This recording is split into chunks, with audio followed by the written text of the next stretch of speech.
हाँ जी साहब, कैसे हैं आप लोग। आई होप आप अच्छे होंगे और अपनी तैयारी अच्छे से कर रहे होंगे।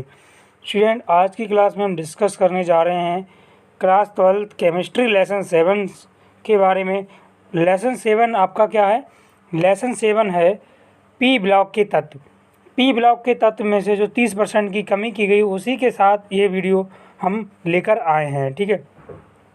और आपका जो तत्वों का निष्कर्षण वाला चैप्टर है वो हटा दिया गया है, ठीक है। तो उसको हम नहीं कराने वाले हैं। तो जो 30% की कमी में हटा दिया गया है उसको नहीं बताएंगे। जो आपको पढ़ना है वो ही इस क्लास में हम डिस्कस करेंगे। तो उससे पहले अगर आप हमारे यूट्यूब चैनल स्टडी सक्सेसफुल पर न्यू हो तो उसे जाके सब्सक्राइब कर लीजिए, रेड कलर के बटन को प्रेस कर दीजिए और नोटिफिकेशन बेल को ऑल पर क्लिक कर दीजिए। इससे आने वाली सभी वीडियो की इम्पोर्टेंट लेक्चर्स और नोटिफिकेशन सबसे पहले आप लोगों तक पहुंच सके, ठीक है। सो आप सब्सक्राइब कर लीजिए, ठीक है। बढ़ते हैं क्लास में, कुछ इंटरेस्टिंग और लाइनों के साथ क्लास को करते हैं स्टार्ट।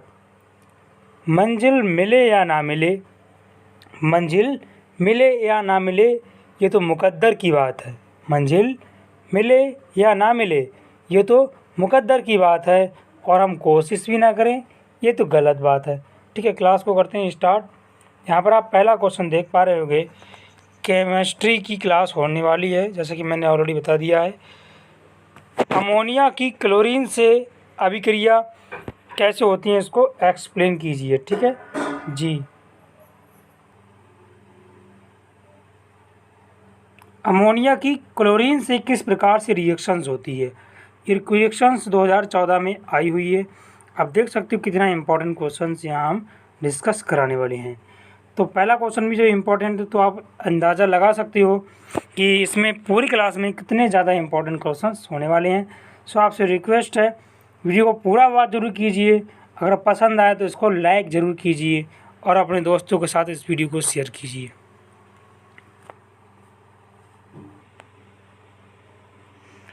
अमोनिया की क्लोरीन से अभिक्रिया दो प्रकार से होती है। पहला टाइप यहाँ क्या है, यहाँ पर देख लीजिए। जब अमोनिया अधिक मात्रा में हो, कहने का तात्पर्य ये, जब अमोनिया अधिक में होती है तो N2 और NH4Cl प्राप्त होता है। ये रिएक्शंस लिख लीजिए मोस्ट इम्पोर्टेंट में, ये रिएक्शंस मोस्ट इम्पोर्टेंट है। सो मैं यहाँ डिस्कस कर रहा हूँ, ठीक है। जब NH3 अमोनिया को आप क्लोरीन के साथ गर्म कराओगे, रिएक्शंस कराओगे, बट यहाँ पर एक चीज़ आपको फॉलो करना पड़ेगा। जो NH3 है वो अधिक मात्रा में होना चाहिए। जब ये रिएक्शंस करता है तो नाइट्रोजन हमारा अलग निकल जाता है, नाइट्रोजन गैस, और NH4Cl हमारा अलग हो जाता है, अमोनियम क्लोराइड। NH4Cl को बोलते हैं अमोनियम क्लोराइड, हमारा अलग हो जाता है। तो ये रिएक्शंस आप लोग याद कर सकते हो। अगला टाइप क्या होता है इसका? अगला टाइप है जब क्लोरीन अधिक होती है, और जब क्लोरीन अधिक हो और NH3 क्या हो, कम मात्रा में हो। तो यहाँ पर देखिए क्या बनता है। तो उस कंडीशन में क्या होता है, जब क्लोरीन अधिक मात्रा में होती है तो NCl3 और HCl प्राप्त होते हैं। कंडीशंस यहाँ क्या बन जाएंगी, जब हम इसका रिएक्शंस कराएंगे, जब क्लोरीन अधिक मात्रा में होती है तो NCl3 और HCl प्राप्त होता है। जैसे मान लीजिए इस रिएक्शंस हो जाएगी NH3 + 3Cl2 एरो, NCl3 हमारा बन के अलग हो जाता है और 3 यहाँ से HCl के अणु बाहर निकल जाते हैं। तो ये तो थी इसकी रिएक्शंस। अगला क्या है, क्लोरीन बनाने की विधि का समीकरण लिखिए। क्लोरीन कैसे बनाते हैं इसका हमें समीकरण लिखना था, क्वेश्चन 2019 में आया हुआ था। MnO2 + 4HCl, जब हम MnO2 और 4 HCl को रिएक्शन के थ्रू रिएक्ट करते हैं तब MnCl2 हमारा अलग निकल जाता है और जल के अणु हमारे अलग निकल जाते हैं, और इस प्रकार से यहाँ क्लोरीन गैस बनकर तैयार हो जाती है। ये हो जाएगा इसका रासायनिक समीकरण, इसको याद कर लीजिए। अगला क्वेश्चन क्या यहाँ पर दे रखा है। अगला क्वेश्चन है सल्फ्यूरिक अम्ल का प्रयोग NH3 गैस के सूक्षाक्षण में क्यों नहीं किया जाता है, इसका कारण बताइए। तो इसका कारण क्या है, क्योंकि ये सल्फ्यूरिक अम्ल के साथ क्रिया करके अमोनियम सल्फेट बना देता है, जैसा कि आप रिएक्शन में देख पा रहे होगे। जब हम NH3 और H2SO4 को हम रिएक्ट कराते हैं तो NH4 का होल ट्वाइस और SO4 बन जाता है, इसको बोलते हैं अमोनियम सल्फेट। ठीक है, अगला क्वेश्चन क्या यहाँ पर दे रखा है, सफ़ेद फास्फोरस से लाल फास्फोरस कैसे प्राप्त करोगे। तो हम आपको बता दें फास्फोरस वाला टॉपिक आपके चैप्टर से हटा दिया गया था, सो मैंने ये इम्पोर्टेंट लगा मुझे, सो मैंने ये बताने की आप लोग को सोचा। सफ़ेद फास्फोरस को निष्क्रिय वातावरण में 240 डिग्री सेल्सियस ताप पर गर्म करने से वह लाल फास्फोरस में बदल जाता है। ये भी आपको याद रखना पड़ेगा। जब श्वेत फास्फोरस को 240 डिग्री सेल्सियस पर निष्क्रिय वातावरण में गर्म करते हैं तो वह हमारा लाल फास्फोरस में बदल जाता है और 4.22 किलो केल्विन यहाँ पर ऊर्जा मुक्त हो जाती है। ठीक है ना। अगला देखते हैं यहाँ पर क्या दे रखा है जी। अगला है, क्या होता है जब फास्फोरस को CO2 के अक्रिय वातावरण में सांद्र NaOH कास्टिक सोडा NaOH होता है के विलयन के साथ गर्म करते हैं। NCERT 2018 में क्वेश्चन आया हुआ था। देखिए साहब, श्वेत फास्फोरस NaOH से क्रिया करके फास्फीन गैस बनाता है। आपके कोर्स में फास्फीन गैस थी, लेकिन अब 30% की कमी के साथ इसे हटा दिया गया है। आपको फास्फीन गैस नहीं पढ़नी है। इसका रिएक्शन देख लीजिए। जब P4 + 3 NaOH + 3 H2O गर्म करेंगे, डेल्टा का मतलब गर्म करना होता है, और यह CO2 का वातावरण दे रखा है, तो PH3 हमारा फास्फीन अलग हो जाता है और H2PO2 इसे सोडियम हाइपोसल्फाइड के नाम से जाना जाता है।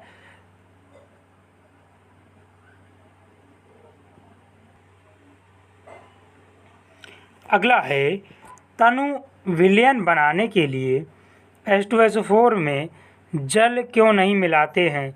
ऐसा मैंने ऑलरेडी बता दिया है, फिर भी यहाँ पर बताना चाहेंगे डिटेल में। तनु विलयन बनाने के लिए H2SO4 में जल नहीं मिलाना चाहिए, क्योंकि सांद्र H2SO4 के जल मिलाने पर वह बहुत अधिक ऊष्मा उत्पन्न कर देता है, जिसके कारण कांच का पात्र विस्फोट के साथ टूट जाता है। इसीलिए H2SO4 को तनु अम्ल के साथ करने के लिए सदैव ठंडे जल में धीरे धीरे H2SO4 मिलाना चाहिए। इसका रिएक्शंस आप लोग अच्छे से याद कर सकते हो, क्वेश्चन इंपॉर्टेंट था, सो मैंने आप लोगों के लिए बताया। अगला क्या दे रखा है, रासायनिक समीकरण देते हुए SO2 की विरंजक क्रिया का कारण सहित समझाइए। देखिए, SO2 अपचयन के आधार पर विरंजक गुण व्यक्त करता है। क्वेश्चन 2012 और 17 में आया हुआ था। ठीक है, जब SO2 + H2O जल दोनों रिएक्ट करेंगे, यानी कि मिलेंगे, SO2 + 2H2O, एरो क्या बनता है H2SO4, यहाँ पर नवजात हाइड्रोजन बन जाता है। इसको पढ़ते हैं नवजात हाइड्रोजन। और रंगहीन पदार्थ और नवजात हाइड्रोजन दोनों मिलकर क्या बनाएंगे, रंगहीन बना देते हैं, कलरलेस बन जाता है, वहाँ पर कलरलेस मेटल बन जाता है।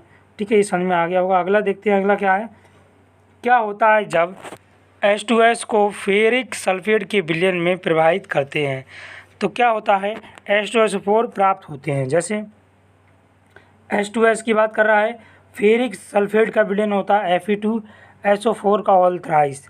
तो ये रिएक्शन किस प्रकार से हो जाएगी, यहाँ पर 2 लग जाएगा और FeSO4 इस प्रकार से हो जाएगा। यहाँ पर H2SO4 हमारा अलग हो जाता है, यहाँ पर सल्फर हमारा अलग से बच जाता है। समझ में आ गया होगा। अगला क्वेश्चन देखते हैं। अगला है, सामान्य ताप पर एवं दाब पर ब्रोमीन एक द्रव है जबकि आयोडीन ठोस, इसका कारण स्पष्ट कीजिए। क्वेश्चन 14 में आया हुआ था। आयोडीन का अणुभार तथा आकार दोनों ब्रोमीन से अधिक है। चूँकि आयोडीन अणु के मध्य लगने वाला आणविक आकर्षण बल ब्रोमीन की तुलना में अधिक है, इसीलिए आयोडीन क्या होता है, आयोडीन ठोस है और ब्रोमीन क्या है, द्रव है। अगला क्या है यहाँ पर जी, अगला दे रखा है, क्लोरीन की विरंजक क्रिया का यहाँ पर कारण बताना है। क्या इसका कारण हो सकता है। NCERT 2012 में क्वेश्चन आया हुआ था।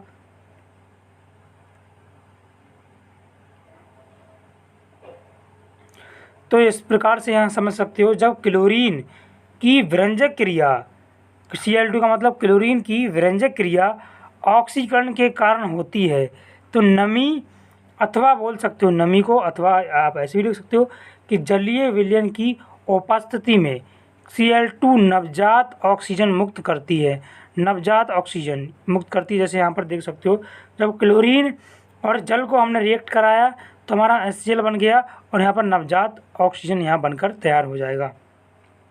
अब देखिए भाई, यह नवजात ऑक्सीजन वनस्पतियों, कार्बनिक द्रव्यों में उपस्थित रंगीन पदार्थों का ऑक्सीकरण करके उन्हें रंगीन पदार्थों में परिवर्तित कर देती है।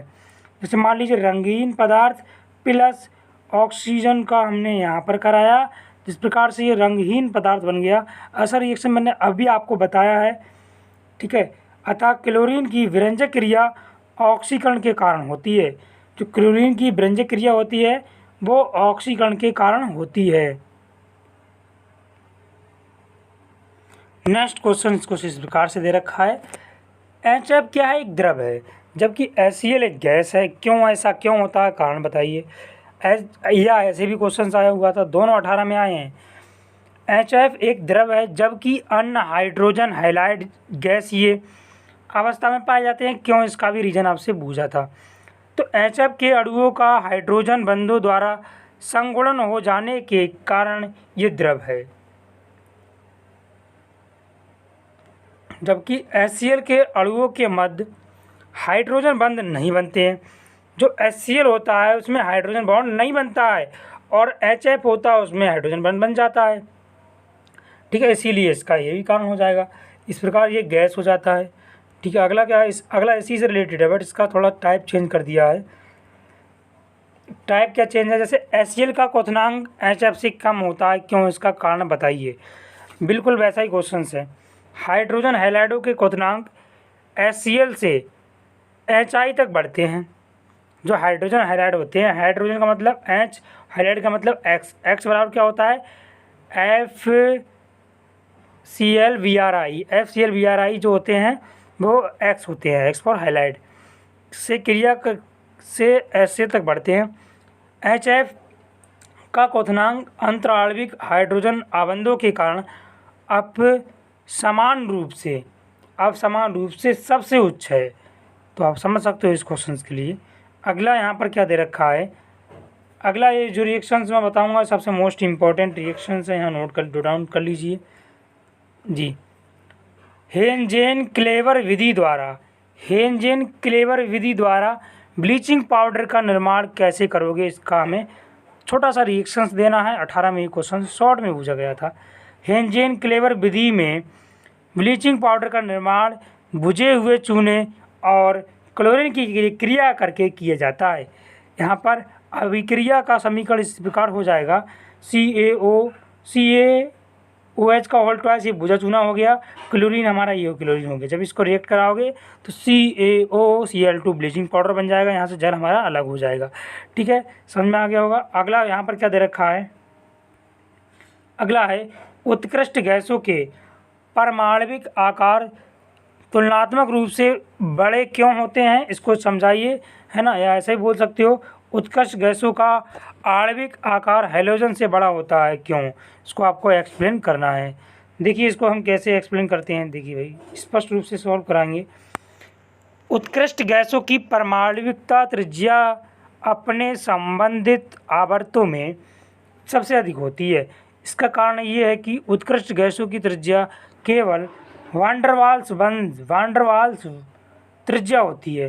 वांडरवाल्स त्रिज्या क्यों होती है, यहाँ पर वो सीख लीजिए, क्योंकि ये अणु नहीं बनाती है ना, जबकि अन्य सहसंयोजक त्रिज्याएँ वांडरवाल्स त्रिज्या सहसंयोजक त्रिज्या से अधिक होती है। अतः उत्कृष्ट गैसों के परमाणविक आकार तुलनात्मक रूप से बड़े होते हैं। तो आपको समझ में आ गया होगा। अगले बढ़ते हैं, अगला क्वेश्चन शॉर्ट है। अक्रिय गैसों की इलेक्ट्रॉन बंधुता शून्य होती है, क्यों, इसका कारण बताइए जी। क्योंकि इसके अंदर और बाहर के सभी कोष पूर्ण रूप से भरे हुए होते हैं, जिस कारण इनकी इलेक्ट्रॉन घनता शून्य हो जाती है। समझ में आप लोगों के आ गया होगा जी। अगला है उत्कृष्ट गैसें उत्कृष्ट गैसें अक्रिय क्यों होती हैं, इसका कारण बताइए। इसके द्वारा बनाए गए 2 यौगिकों के सूत्र भी लिखिए जी। ऐसे क्वेश्चन आया हुआ था। यह क्वेश्चन ऐसे भी आ सकता है, उत्कृष्ट गैसों के अक्रिय होने का कारण बताइए। ये पूछा भी गया है 19 में। तो इसका कारण क्या है, उत्कृष्ट या अक्रिय गैसों के सभी कक्ष पूर्णतः भरे होने के कारण ये संतृप्त होती हैं और इसी कारण ये रासायनिक रूप से निष्क्रिय होती हैं।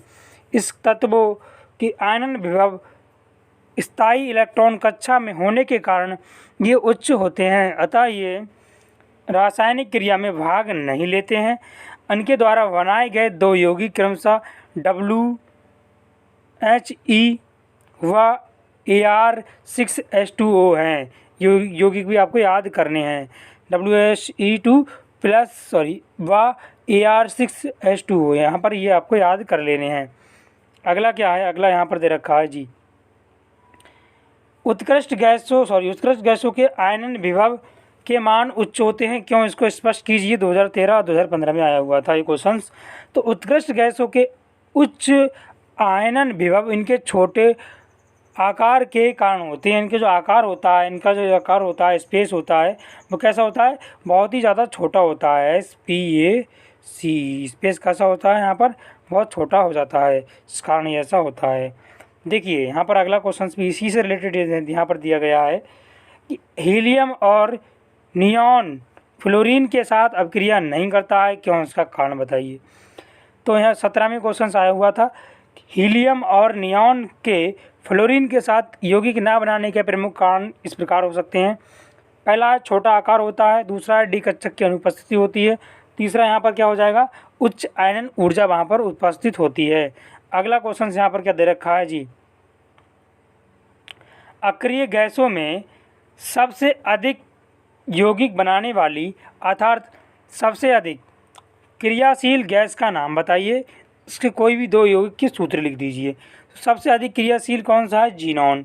जीनॉन एक ऐसा तत्व है, ये कहना चाहिए सबसे एक ऐसा यौगिक है ना, जो सबसे अधिक क्रियाशील धातु मतलब वो होता है, ठीक है। जीनॉन यौगिक यहाँ पर हो जाएगा जीनॉन फ्लूओराइड, XC होता है जीनॉन, है ना, F2 फ्लोराइड हो गया। तो जीनॉन का सिंबल क्या होता है, XC, ये भी आपको पता होना चाहिए। जीनॉन टेट्राफ्लोराइड, तो यहाँ पर 4 लगा दीजिए, XFE4 जी। अगला क्वेश्चन क्या है, यहाँ पर रेडॉन से रिलेटेड क्वेश्चन आ गया। देख लीजिए यहाँ पर कितना इंपॉर्टेंट क्वेश्चन यहाँ दे रखा है कि रेडॉन की खोज किसने की थी, किस रोग में ये उसका उपचार किया जाता है। इम्पॉर्टेंट है ये, 2010 में आया है, 12 में आया और 17 में आया हुआ है। रेडॉन को हम RN से शो करते हैं, इस प्रकार आप देख पा रहे होंगे स्क्रीन पर। रेडॉन RN की खोज डॉक्टर डार्न ने की थी। इसको डार्न पढ़ेंगे, डार्न नाम एक साइंटिस्ट थे, उन्होंने इसकी खोज की थी। इसका प्रयोग कैंसर के उपचार में होता है। तो रेडॉन का प्रयोग कहाँ होता है, कैंसर के रूप में होता है, ये आपको पता होना चाहिए।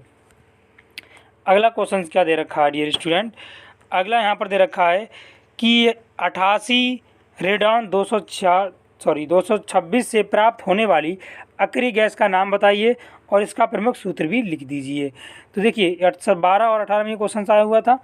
रेडॉन 88 266 होगा, वो गलत दे दिया है यहाँ पर। 266 के रेडियो एक्टिव से रेडॉन गैस प्राप्त होती है ना। कौन प्राप्त होता है, रेडॉन गैस प्राप्त होती है। 88 रेडियन 226 से तो 86 हो जाएगा और यहाँ से रेडियन 222 हो जाएगा, प्लस 2 यहाँ पर हीलियम हमारे निकल जाएंगे, ठीक है जी। इसका उपयोग कैंसर के रूप में होता है। रेडियो एक्टिव के शोधन में इसका कार्य में उसका उपयोग किया जाता है।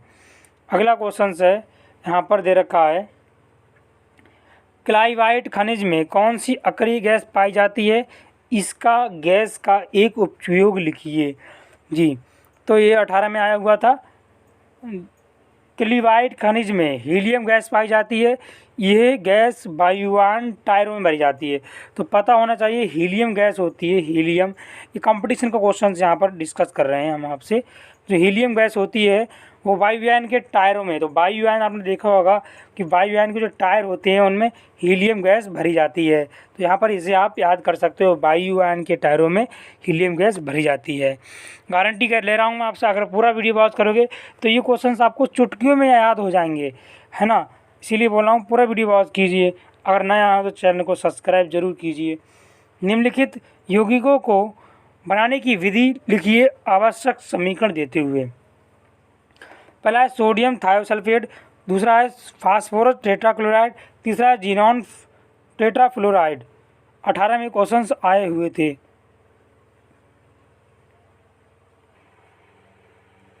सोडियम थायोसल्फेट कैसे बनता है यहाँ पर हम डिस्कस करने वाले हैं। पहला टॉप यहाँ पर, ठीक है।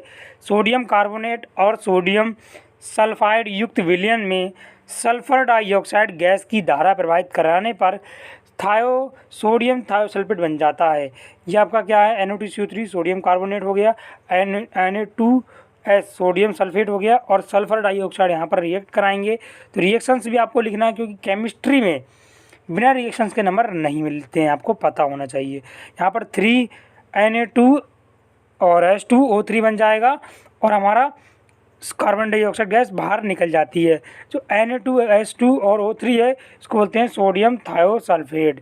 ये रिएक्शंस आपको फार्मूले अच्छे से याद होने चाहिए, नहीं हुए हैं तो मैं चैलेंज कर रहा हूँ पूरा वीडियो वॉच कीजिए, 100% आपको याद हो जाएंगे।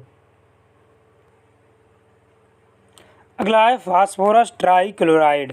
फास्फोरस ट्राइक्लोराइड वायु और नमी की उपस्थिति में सफ़ेद फास्फोरस पर शुष्क क्लोरीन की क्रिया द्वारा बनाया जाता है।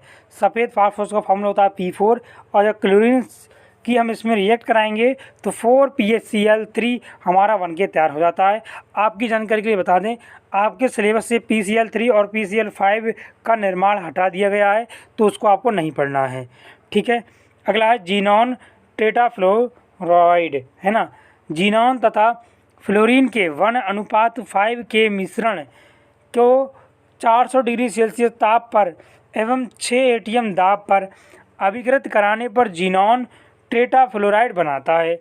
जीनॉन क्या बनाता है, टेट्राओराइड बनाता है। जैसे यहाँ पर बात करें, जीनॉन प्लस 2 फ्लोराइड की रिएक्शंस कराएंगे, यहाँ पर 1:5 के रेशियो में होगा। 400 डिग्री सेल्सियस पर 6 ATM टेम्परेचर पर, 6 ATM वायुमंडलीय दाब पर, तो हमारे पास क्या होता है, XCF यहाँ पर बन के हो जाएगा। जीनॉन टेट्राफ्लोराइड हमारे बन के तैयार हो जाता है। XEF4 इसका फार्मूला आपको याद करना पड़ेगा, ठीक है। अगला यहाँ पर रिएक्शन दे रखी है, ये निम्न रिएक्शंस को पूर्ण कीजिए। जैसा संतुलित भी करना है, 19 में क्वेश्चन आया हुआ था। कितना इंपॉर्टेंट, 20 के लिए भी हो सकता है, 21 के लिए भी बना था, ठीक है जी। तो NaOH प्लस Br2 जब ठंडे जल से रिएक्ट करता है तो क्या बनता है, ये आपको बताना है, ये भी आपको बताना है।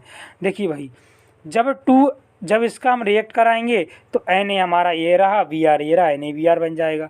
अब एक बार आप यहाँ पर सीख लीजिए, Na हमारा बन गया और यहाँ पर VrO और इंक्लूड कर देंगे और जल की अणु यहाँ से बाहर निकाल देंगे। बट आपको एक चीज़ यहाँ रखना है, यहाँ पर 2 लगा देना है, यहाँ Br2 ऑलरेडी लगा हुआ है। तो पहली रिएक्शन बोले समझ में आई कि नहीं आई, फिर से रिपीट कराऊँ जी। 2NaOH प्लस Br2 बराबर ठंडे जल की उपस्थिति में NaBr प्लस NaBrO, पहले NaBr याद करो, फिर NaBrO याद करो, प्लस H2O याद करो। रिएक्शन हमें उम्मीद है याद होगी।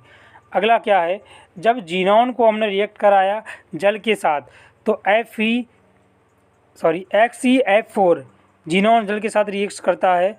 XeF6 जब रिएक्ट करता है जल के साथ तो क्या बनता है, XE हमारा सेम रहेगा, यहाँ से हमारा F4 निकल के आ जाएगा, वो यहाँ से इंक्लूड कर देंगे। तो इस प्रकार से हो जाएगा XeF4O और 2HF यहाँ पर हमारा बनके तैयार हो जाएगा। रिएक्शन से एक बार पुनः बताना चाहेंगे, इंपॉर्टेंट है। XeF6 plus H2O arrow XeF4O plus 2HF। इस प्रकार से रिएक्शंस आपको उम्मीद है कि याद हो गई होगी, मुझे उम्मीद है, ठीक है। अगला क्या है यहाँ पर, ये अगला है क्लीवेंट खनिज में पाई जाने वाली उत्कृष्ट गैस का उपयोग लिखिए। तो इसका क्या उपयोग है यहाँ पर देखते हैं। इसका उपयोग क्लीवेंट की जो खनिज होती है उसमें हीलियम गैस पाई जाती है। आपको मैंने अभी बताया हीलियम जो टायरों में भरी जाती है, इसको मैंने ऑलरेडी बता चुका हूँ, लेकिन फिर से इसे बताना चाहूँगा क्योंकि हीलियम गैस का सबसे ज़्यादा इम्पोर्टेंट हमारे जीवन में होता है। और सबसे बड़ी बात ये कि इसका जो प्रयोग है वो वायुयान के टायरों में इसको भरा जाता है। ठीक है जी। भोज्य पदार्थों के संचरण में ये प्रयुक्त होती है क्योंकि इसमें जीवाणु विकसित नहीं हो सकते हैं। पहला टॉपिक ये रहा है ना। फिर अगला है हीलियम थर्मामीटर कम ताप पर कार्य में प्रयुक्त होता है इसके लिए। ठीक है, कम श्यानता के कारण इसका प्रयोग कुतुबनुमा में होता है। इसकी श्यानता कम होती है, इसके कारण इसका प्रयोग कुतुबनुमा में भी होता है जी। अगला है हीलियम ऑक्सीजन, हीलियम He और ऑक्सीजन O2 मिश्रण 80% हीलियम व 20% ऑक्सीजन दमा का रोग होता है। एक दमा रोग व अन्य श्वास की बीमारियों में प्रयुक्त होता है। ठीक है ना। दमा रोग होता है जिसमें हमारा हीलियम का प्रयोग होता है, 80% हीलियम होता है, 20% ऑक्सीजन होता है, वहाँ पर दमा रोग के लिए ये प्रयुक्त किया जाता है। और जैसे सांस की बीमारी होती है वहाँ पर ये हीलियम और ऑक्सीजन का मिश्रण, हीलियम जिसमें 80% होना चाहिए और वहाँ पर ऑक्सीजन 20% हो, तो वहाँ पर ये दवा हमारी काम करती है। इस प्रकार से आप याद कर सकते हो। नेक्स्ट क्या है, हैलोजन रंगीन होते हैं, इसका कारण क्या है इसको बताइए। हैलोजन रंगीन होने के कारण क्या है देख लीजिए। सभी हैलोजन रंगीन होते हैं क्योंकि उनके बाह्य कोश का इलेक्ट्रॉन प्रकाश अवशोषण करके उच्च ऊर्जा के स्तर में चला जाता है। ऊर्जा अवशोषण क्षमता आकार बढ़ने के साथ साथ कम होती जाती है, इसीलिए हैलोजन रंगीन होते हैं। आकार बढ़ने के साथ साथ इनका गहरा होने लगता है। इनका रंग कैसा होने लगता है, गहरा होने लगता है। इसका रंग आप लोग याद कर लीजिए जी। F फॉर फ्लोरीन, फ्लोरीन यहाँ पर हल्का पीला होता है और क्लोरीन कैसा होता है, हल्का हरा होता है। और ब्रोमीन कैसा होता है, हल्का लाल होता है, लाल नारंगी होता है। फिर है आपका बैगनी कैसा होता है, आई होता है यहाँ पर बैगनी, आई फिर आयोडीन। ठीक है। अगला यहाँ पर क्वेश्चन मैं ऑलरेडी करा चुका हूँ, इसको जल्दी से बता दे रहा हूँ। ठीक है जी, फटाफट बता दें। रेडॉन की खोज किसने की थी, ऑलरेडी मैंने बता दिया कि सुल्तान रेडॉन की खोज डार ने की थी। इसका उपयोग कैंसर में किया जाता है, ऑलरेडी मैं बता चुका हूँ। इस क्वेश्चन के लिए इंपॉर्टेंट था, आपको रिवीजन हो जाए, सो मैंने इसके लिए इसमें रखा था। अगले हम बहुविकल्पी प्रश्नों को यहाँ पर हमको बताने वाले हैं, तो इसीलिए बोल रहे हैं चैनल में पहली बार है तो सब्सक्राइब करके बेल आइकन को दबा दीजिए। निम्नलिखित में सबसे सर्वाधिक स्थायी कौन होता है, NH3 यहाँ पर सर्वाधिक स्थायी होता है। अगला क्या है, निम्नलिखित में से सबसे अधिक क्रिया फास्फोरस से फास्फीन बनाया जाता है, किसी से NaOH से बनाया जाता है। यहाँ पर आप लोग याद कर लीजिए फटाफट से। H2 अणु में सल्फर परमाणु का संकलन कितना होता है, sp2 यहाँ पर option number 20 the right answer. अगला है किस उपकरण में H2S का निर्माण होता है, 2018 में आया हुआ था, आप देख ही पा रहे होंगे स्क्रीन पर। आयरन सल्फाइड पर H2S4 की क्रिया, option number 20 the right answer. अगला क्या है, प्रबल विद्युत ऋणात्मक हैलोजन है, कौन सा है, F2 फ्लोरीन होता है, आपको ऑलरेडी पता होगा। देखिए अगला क्या है, FCl-Vri में इसकी इलेक्ट्रॉनिक बंधुता का सही क्रम क्या हो जाएगा, FCl-Vri, ये इज द राइट आंसर। अगला क्या है, अगला देखते हैं, क्लोरीन का प्रबलतम ऑक्सी अम्ल क्या होता है, HClO4 option number 20 the right answer. अगला क्या है, वायुमंडल में सबसे अधिक पाई जाने वाली गैस कौन सी है, तो आपको पता होना चाहिए वायुमंडल में सबसे ज़्यादा गैस पाई जाती है, आर्गन गैस यहाँ पर पाई जाती है। ठीक है ना जी, कौन सी गैस पाई जाती है, आर्गन, तो option number 20 the right answer. अगला क्या है, हीलियम का मुख्य स्रोत क्या है, मोनेटाइज रेट, मोनोजाइट रेज होती है हीलियम का मुख्य स्रोत, हीलियम मोनोजाइट रेज से प्राप्त होती है, option number 20 the right answer. समझ में आ रहे होंगे मुझे उम्मीद है। अगला है XeF4 में Xe की ऑक्सीकरण संख्या या फिर बोले तो संकरण कितना हो जाएगा, ये इंपॉर्टेंट है 2021 के लिए, मोस्ट इंपॉर्टेंट ऑब्जेक्टिव है ये। तो ये हो जाएगा sp3d2, ये संकरण होते हैं, संकरण क्लास 11th में आपको पढ़े होंगे आप लोगों ने। ठीक है, sp3 और D2 यहाँ पर हो जाएगा, 2012 में आया हुआ था D। ठीक है। अगला क्या, अमोनिया को शुष्क करने के लिए किसका उपयोग किया जाता है, अमोनिया को शुष्क करने के लिए CaO का उपयोग किया जाता है, option number C is the right answer. अगला क्या है, निम्नलिखित में से कौन प्रशीतक के रूप में प्रयुक्त होता है? तो option number A is the right answer. NH3 प्रशीतक के रूप में प्रयोग होता है। हंसाने वाली गैस का नाम सभी को पता होगा, नाइट्रस ऑक्साइड N2O होती है। ठीक है, इंपॉर्टेंट क्वेश्चन यहाँ डिस्कस किए जा रहे हैं।